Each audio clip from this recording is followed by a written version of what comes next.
This morning's key headlines from JanetOnlineDynamics.com. Bangladesh builds huge refugee camp for 800,000 displaced Rohingyas from Burma Myanmar. Rohingya crisis expands into Kashmir, creating a megacrisis. Bangladesh builds huge refugee camp for 800,000 displaced Rohingyas from Burma Myanmar. Hindu nationalist National Panthers Party billboard demands that Rohingyas quit Jammu, or else be deported.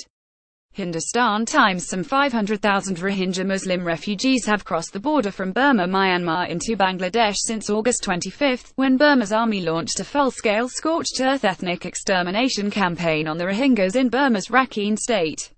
According to Bangladesh authorities, some 4,005,000 additional Rohingyas were crossing the border each day, with 10,000 more waiting at the frontier.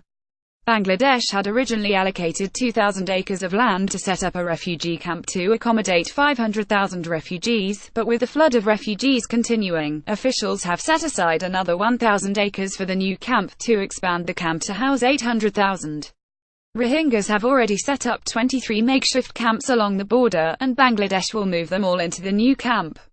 This is an extremely serious situation, as it has been the largest mass refugee movement in the region in decades, according to the United Nations. After several years of these atrocities by Burma's army, Rohingya activists have formed the Arakan Rohingya Salvation Army (ARSA), which conducted terrorist attacks on August 25 and triggered the current round of clearance operations by Burma's army.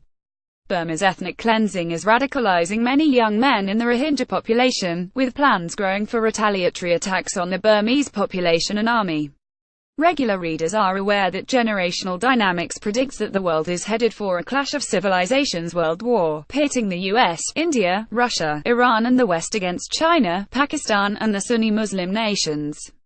It is impossible to predict the exact scenario that will lead to that war, but today there are two clear crises that could escalate into World War: the North Korea nuclear missile crisis, and the enormous Rohingya Sunni Muslim refugee crisis.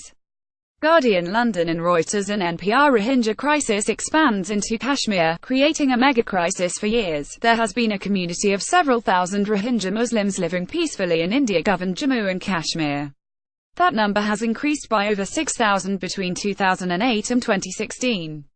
JK is thousands of miles from their original homes, but the Rohingyas have said that they were forced to be there. According to 35-year-old Muhammad Yusuf, the head of a camp for Rohingya refugees, "We are in India because of some compulsions, and not out of choice. We know this is not our land.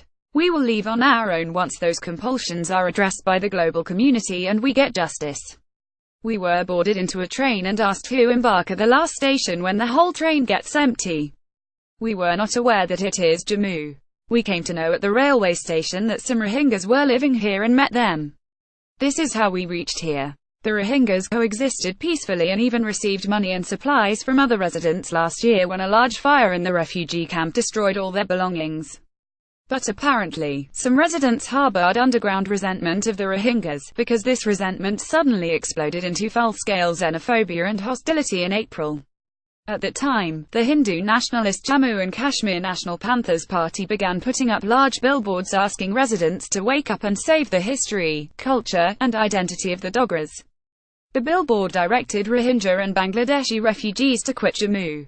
The National Panthers reportedly threatened to launch an identify and kill movement unless the government deported the refugees.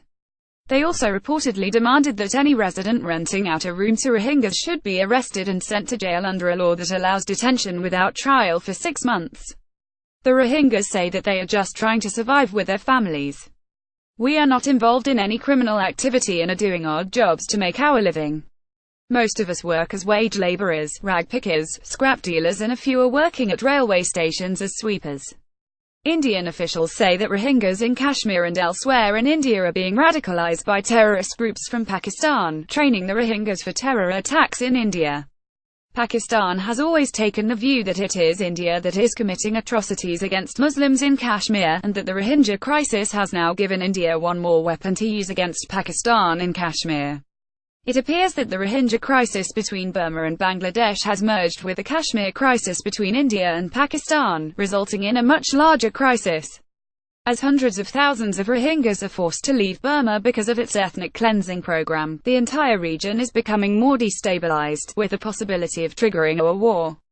Scroll India, 8 May and Pakistan Observer and First Post India, 20 August. Related articles: Keys, Generational Dynamics, Burma, Myanmar, Bangladesh, Rohingyas, Arakan Rohingya Salvation Army, ARSA, India, Jammu, Kashmir, Muhammad Yusuf, National Panthers Party, Pakistan. Permanent web link to this article. Receive daily worldview columns by email.